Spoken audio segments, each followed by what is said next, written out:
Andrew Brunette is bringing a new system to the Nashville Predators. So that begs the question, which Predators do we think will be most improved under Andrew Brunette? And who are a couple that might struggle under the new Preds head coach? We'll talk about it today on the Locked On Predators podcast. Your Locked On Predators, your daily podcast on the Nashville Predators. Part of the Locked On Podcast Network, your team every day.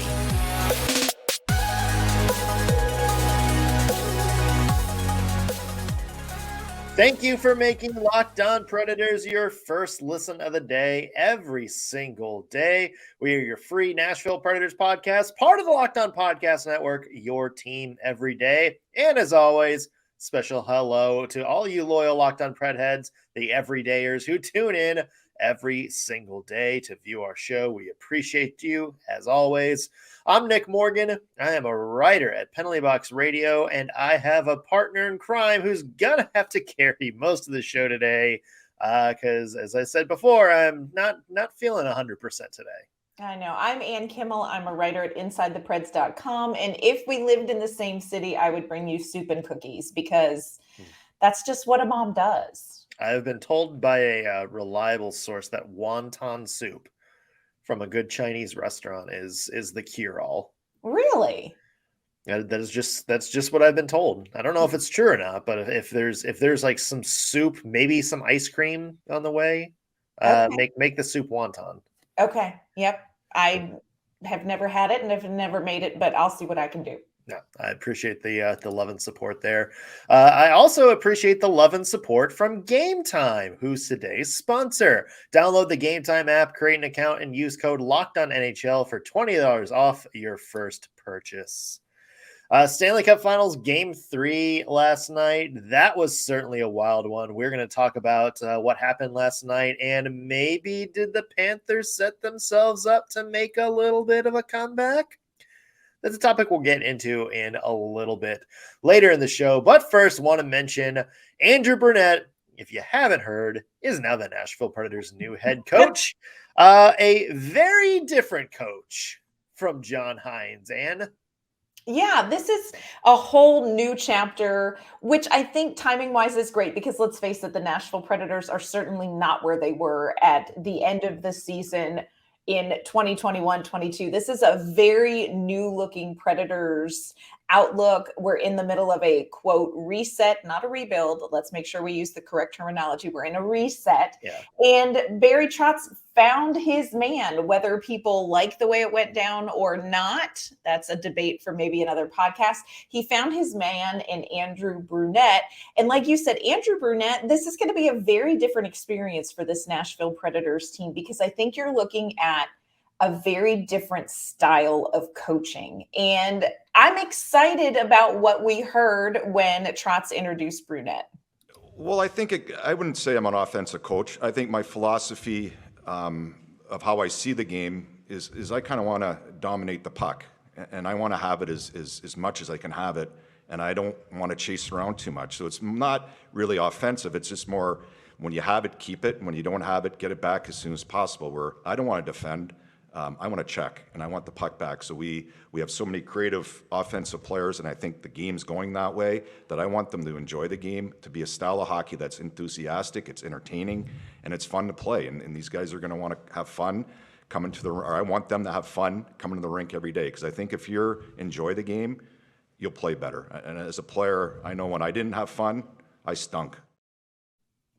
Okay, let me ask you just a question as we listen to that. First of all, I get that that's very general, but I liked what I heard. My question to you is, do you think the Nashville Predators team has had fun over the last couple of years? shrug. Yeah. I mean, it doesn't seem like it, but, we're not in the locker room. We don't really know what's going on. But, we've heard stuff like that players only meeting where, they're all kind of very hard and pointing like the finger at themselves and everything like that. So it doesn't sound like a team having a ton of fun. You talk to some players at the end of the season when they went on that run, And it seemed like they were having a little bit more fun, Yes. especially with the influx of the youth. I mean, you heard players like Tyson Barrie and Ryan McDonagh say, like, kind of having like new faces, like younger guys in the locker room, and it's kind of encouraged them to step up their game a little bit. So, maybe that regard, but it didn't seem like the Preds were having a lot of fun. I don't know if you can blame that all on like the John Hines system. No, I would. I think it's maybe just the fact that the Preds were not a very good team and losing a bunch of games, but yeah. And I think too, you look at what the Predators have been through over the last, 4 years. You had that midseason coaching change from Laviolette to Hines, and then you had COVID happen, and then you had a shortened season. And so I think regardless of who the head coach was, there's a lot of what the Predators have been through that has been challenging. And I agree with you. I can't say that you can blame it all on John Hines, but it feels like there's a page turning where there's maybe a breath of fresh air. And at the end of the season, I agree with you. It looked like a lot of fun. Yeah. So you heard Andrew Brunette talk about his system. He's a puck possession guy. He's like, you're going to do your best work with the puck. If you don't have the puck, go get it back. Don't park the bus. Don't be like, manning everybody in front of the net and block lanes and stuff like that. Go get the puck back. So that is Andrew Brunette's style of play. With that in mind, let's talk about the Predators we think are going to be maybe the most improved, or at least get helped out the most by Andrew Brunette's system. And I think there's a couple of obvious ones because everybody's going to talk about guys like Luke Evangelista and Phil Tomasino and some of these young players. But I want to talk about veteran players first. Yes. Maybe guys that aren't like up and coming or like the young people the Preds are going to build around. Who's a current player that you think is going to be maybe most helped out by Andrew Brunette's system? The one that I'm really excited to watch is Roman Josi. Now, Roman Josi, of course, last season injured, and so there was a large chunk of time where we didn't see him. And it isn't that Roman Josi wasn't having good seasons under the previous coach. You remember, won the Norris, Right. in the COVID year. So this is somebody, he had career high in points, not this past season before. So this is somebody who has done well. He has performed well. But I'm very excited to see how he does under Andrew Brunette for a couple of reasons. One, I think when you talk about a team that is focused on let's possess the puck, let's be offensive, let's be aggressive, I think that opens up a lot for Roman Josi. Yes, he's a defenseman, but he is about the most offensive defenseman you're going to find. Yeah, and, this is somebody who was the Predators' best goal scorer on the power play. Andrew Brunette is known for having a lot of skill and insight in coaching the power play. So I think there's opportunities here. And then you go back and you kind of look at what New Jersey did. And I know you can't compare necessarily what Florida did under Brunette or what New Jersey did last season with him as an assistant coach, but you can kind of get a little hint of what is possible. And you look at somebody like defenseman Dougie Hamilton, right, with the New Jersey Devils. And this is somebody who had the second most power play goals for the Devils last season behind Jack Hughes, which everybody's behind Jack Hughes on the Devils.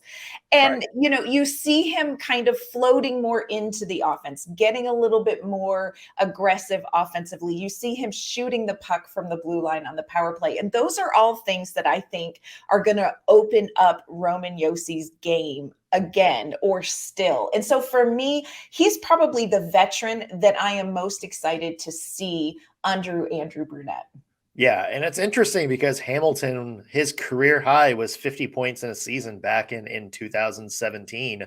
Last year, his first year in New Jersey, I think a lot of people were kind of expecting him to be like that two-way guy, only 30 points in 62 games. And then here comes Andrew Brunette coming in. Like, we don't know how much of that was just, Andrew Brunette actually working on Dougie Hamilton's game or just the fact that the team around him is better. But Dougie Hamilton exploded for career highs in goals, assists, and points, had 22 goals last season. And it's interesting to see like what that happens if that is a result of Andrew Brunette's system. Because, the Preds are a little bit differently built than the Devils. They don't really have that number one guy like up front Very yet. true. So here comes Roman Josi, maybe with an opportunity to be like that, that power play quarterback, the guy who runs the offense, maybe in a little bit different of a system. So, if Dougie Hamilton is an indication, then Roman Josi can get right back to where he was a season before this when it comes to points. The one I want to throw out there, Anne, is Matt Duchene. Okay, this is interesting. Now, here's a guy that's, a lot of people are talking about different, but, because when you think about like Matt Duchene's tenure in Nashville, we think about like the 13-point season and, just kind of the up and down, had that really good career high year last year and everything like that. And then kind of, tapered out again this year. Yeah. Do you remember when Matt Duchene first got to the Nashville Predators? It seems like years ago. Like he was under Peter Laviolette's system, who, they're different styles, but kind of a similar philosophy to what Andrew Brunette likes to do.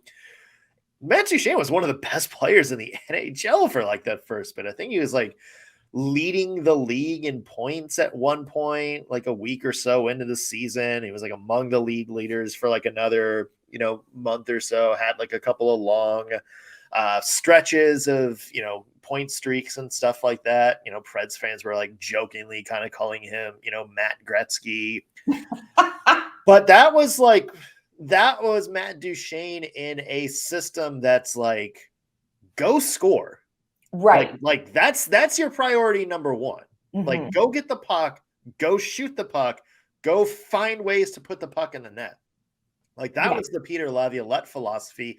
And that's similar to Andrew Brunette's overall philosophy. So you take Matt Duchene, a very creative player with a good spot, not only can get himself into good plays, but, can also sort of feed other people and give other players some good opportunities.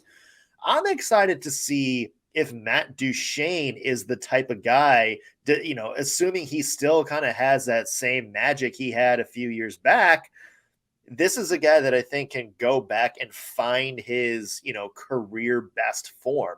Maybe he's not going to get 86 points every year, but if, the Preds can make him into like a consistent 75 to 85 point player year after year, that's a big improvement. And that's a stat line that are going to help the Nashville Predators win. Mm-hmm. Yeah, that's a season changer if you can get players like Matt Duchene. And I think the same thing is very true of Filip Forsberg. Those could be season changers if they can kind of get back to that style of play. Matt Duchene, and I'm a huge fan. Like, I am a big fan of Matt Duchene. But I'm curious to see how much of his game is adjusted from what we saw like last season under Brunette. Like, is it going to open up? Is he going to have a little bit more freedom? Because it almost felt like Duchene pushed too hard, like tried to do things that weren't quite there. And I wonder if there's a little bit more permission offensively, if we're going to see things open up for Duchene. He's one I really want to keep my eye on. But I agree with you. I think if you get Filip Forsberg, if you get Matt Duchene, if you get Roman Josi kind of playing a little looser and more offensive under Andrew Brunette, that's season changing for the Nashville Predators. Yeah, and possibly career changing or franchise trajectory changing. So we've talked about, guys like Matt Duchene, Roman Josi. Who are some other maybe less obvious players who you're most excited to see? And is there anybody on the team that you're worried about that maybe might not fit in to this new philosophy? We'll talk about that in just a second, but first want to mention today's episode is brought to you by Birddogs. These are some of the most comfortable shorts you will ever wear in your life. I've seen these a lot on social media. Celebrities have been, hawking them. They're on Twitter a lot. People talk about them. You see them pop up in sort of sales ads. And, at first I thought it was just kind of like another brand. Then I got a couple of pairs of Birddogs in the mail, decided to give them a try. And boy, there is a reason that you see these things plastered all over social media. They do they're almost like Lululemon For men, they fit way better than regular shorts that are made with like that stiff, thick cotton. And they fix the issue by inventing this cloud knit fabric that looks like khaki, but it stretches so you get a slimmer fit around your legs without having to sacrifice movement. It feels like I'm wearing a pair of like gym or workout shorts, but these are shorts that I can wear out on a casual night on the town, on a date night, out, somewhere, because they look like regular dress khaki shorts, but they fit like just perfect shorts that you would wear around the house. And Birddogs uses anti-stink sweat wicking fabric that keeps you cool and dry all day long, so the comfort stays all day long. You guys got to try this yourself. Go to birddogs.com/LockedOnNHL and enter promo code LockedOnNHL. And when you do, you get a free Yeti style tumbler with your order. Again, birddogs.com/LockedOnNHL for a free Yeti style tumbler. You won't want to take those bird dogs off. We promise you. All right, Ann, we talked about guys like Roman Josi and Matt Duchene maybe taking a step forward in Andrew Brunette's system. We know some of the younger guys are certainly going to benefit, the Evangelistas, Tomasinos, Cody Glasses of the world. Who's maybe somebody that's less obvious that you would love to see under Andrew Brunette's system? The one who I am most excited to see, and this is probably going to sound really strange, is Kiefer Sherwood. Interesting. Kiefer Sherwood. Now, look, I don't necessarily think Kiefer Sherwood is going to be one of our top 6 guys. I understand that. But as a depth piece, I'm very curious to see what Sherwood does under Andrew Brunette for a couple reasons. First of all, Kiefer Sherwood and Andrew Brunette kind of have similar trajectories in the NHL. Like neither one of them was handed their opportunities. Brunette, 7th round pick, and Kiefer Sherwood, undrafted. So really had to work and earn their way into the NHL. But the other piece about Kiefer Sherwood that I think is really interesting is that Brunette talks about being offensive, but he also talks about having the guys who are going to get the puck back. Mm-hmm. And when you look at last season, especially down the stretch, and you look at the line of Tommy Novak, Luke Evangelista, and Kiefer Sherwood that was really successful, Kiefer Sherwood was the go get the puck guy. This is the guy who, if they didn't have possession, he was going to go after that puck and get it back. He was winning puck battles. He was, tough against the boards. And he also has a lot of speed, which is something that Barry Trotz has said. We have got to get faster. So I don't necessarily think that Andrew Brunette is going to come in and turn Kiefer Sherwood into, a top 6 guy. But I'm curious to see how much he can use Sherwood as a depth piece. And if you can get Kiefer Sherwood playing that style of hockey consistently for Andrew Brunette, like that's a high quality bottom 6 guy who's going to do what Brunette says he wants this team to do. So for me, Kiefer Sherwood is somebody I cannot wait to see in training camp. That's an interesting one too, because I think a lot of people look at Kiefer Sherwood and it's like, oh yeah, that's a Milwaukee guy. That's somebody that's going to lose a spot to people like there. But it's interesting, because you still need bottom line guys. You still need guys that are going to fill certain roles. I'm curious to see what, somebody like Colton Sissons does. Yes. As well, because he's sort of similar to that too. He's kind of the get the puck guy. We know he's kind of the chase card on everywhere he's been, does a lot of things that go under the radar, like getting the puck. And he's kind of, under the past few years, has kind of been relegated to that defensive forward, shot blocking, win a defensive zone face off and get off the ice kind of guy. Right. I'm kind of curious to see maybe if he fills that sort of puck chaser role. And, maybe if, Andrew Brunette uses him maybe in more offensive zone starts and is able to go win a face-off, forecheck, win a puck back.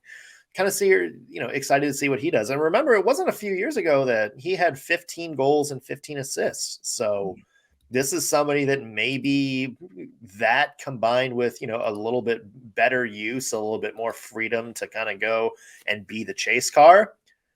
Maybe he's somebody that gets back to maybe being a 30-point guy like we thought he could be a couple of years ago. Yeah. Can I mention one other one that I'm really curious about when it comes to Andrew Brunette? It's your podcast. That's right. We can do anything we want to. Exactly. Yakov Trenin is one that I'm Yeah. interested to see how he fits in, because Yakov Trenin is not necessarily, when you think of like high-powered offense, you don't automatically think Yakov Trenin. But you talk about somebody again who is going to win those puck battles, who is going to get the puck back for those more offensive players like Forsberg, like Duchesne.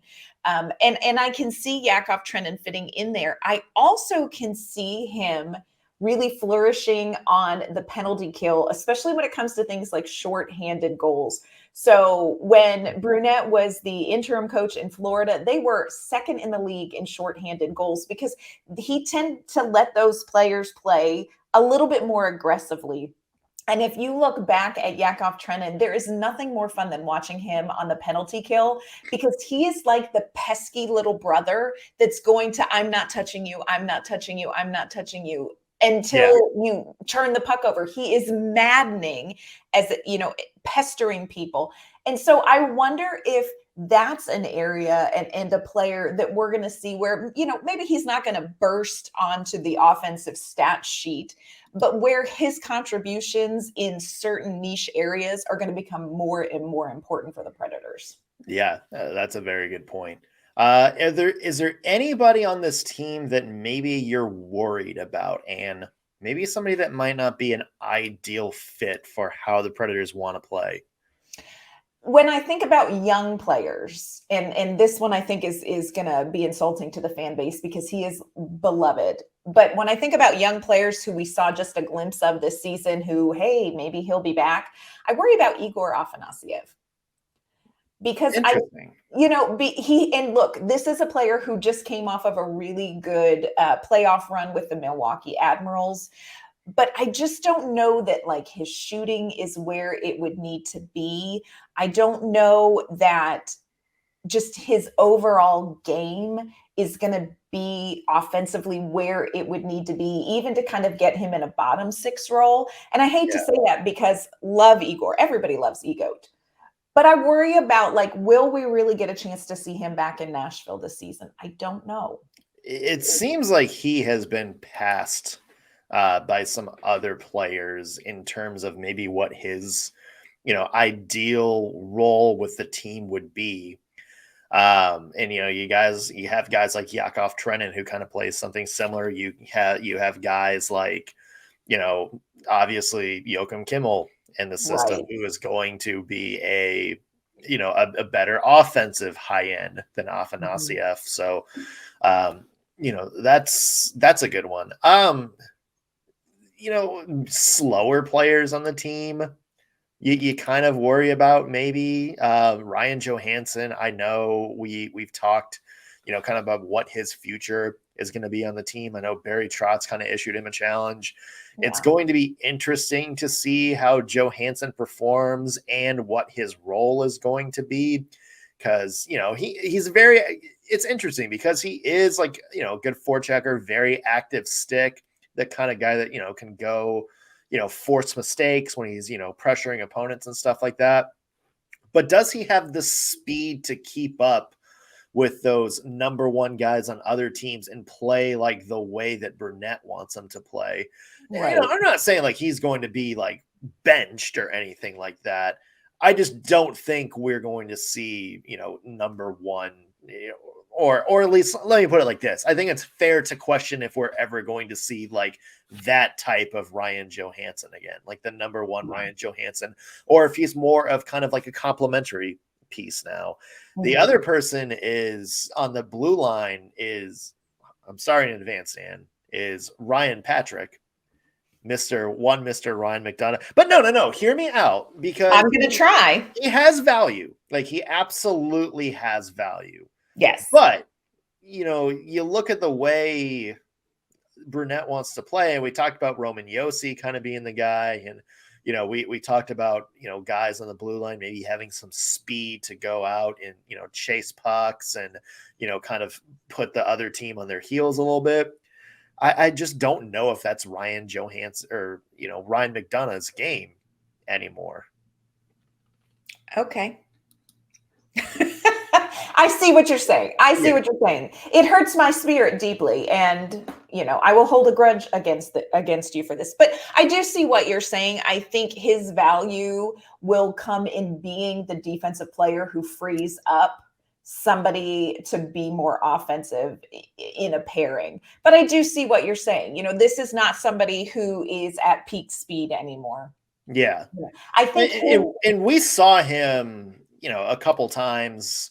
I think we first noticed it in that Lightning versus Avalanche Stanley Cup Finals, where he just wasn't keeping up with those Avalanche forwards. I think we saw it a lot last year. Like, still a very good penalty killer, still very good at blocking shots, still very good about getting in the passing lanes and stuff. Mm-hmm. But when it came to like 5-on-5s, where he's trying to track all these guys swimming in and out of the lanes and stuff like that, that's where he struggled a bit. And, it seems like that's kind of where the game is going. So, again, not advocating getting rid of Ryan McDonagh or anything like that after all, or saying like, oh, yeah, he's trash, the Preds need to get rid of him. He still has value. It's just one of those things where it's like, okay, is he going to be the same player that the Preds maybe expected they were getting when they made that trade a couple of years ago?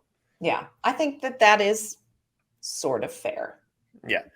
All right. Well, let's end this before Anne gets angry. I quit. Or something.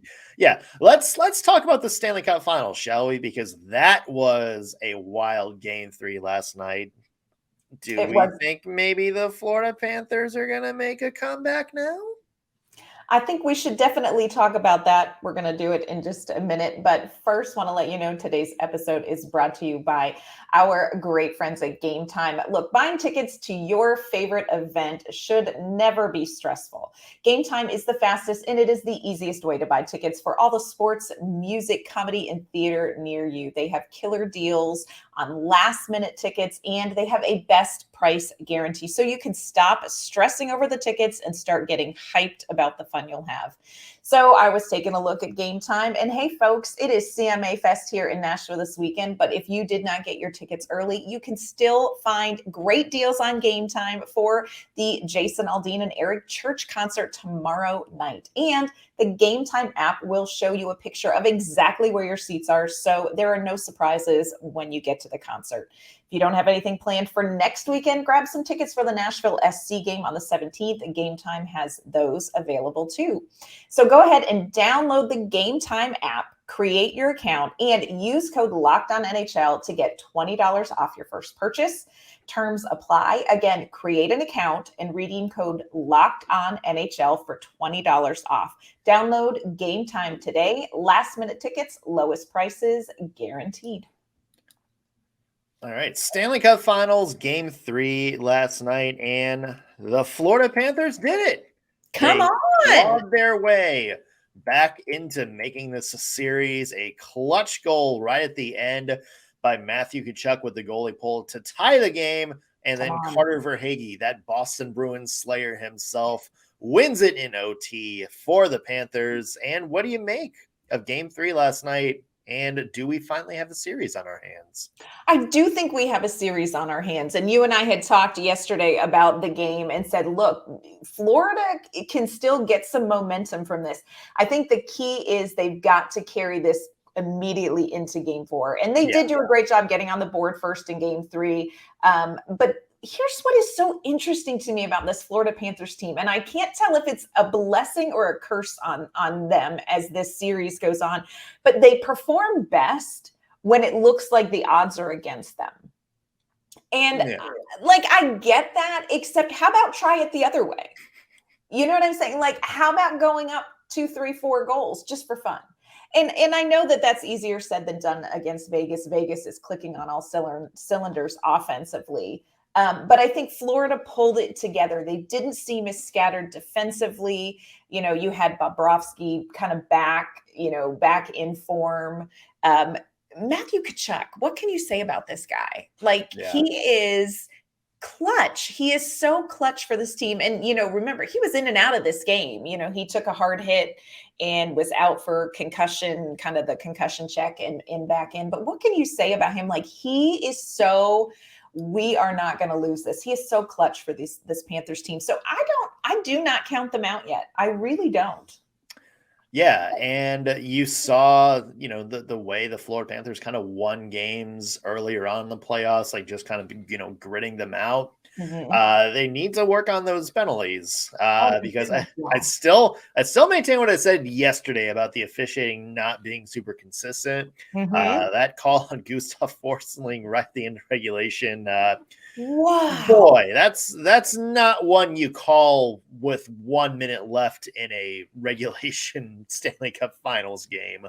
Yeah, that one was tough. Yeah, but at the same time, you also saw, some dumb penalties from the Panthers. They got to clean that up. I feel like they did better when they sort of dropped that act and, just focused on being physical without, throwing hands after the whistle and, crashing the net and, making a check to cause turnovers, not just to quote unquote send a message or anything like that. Right.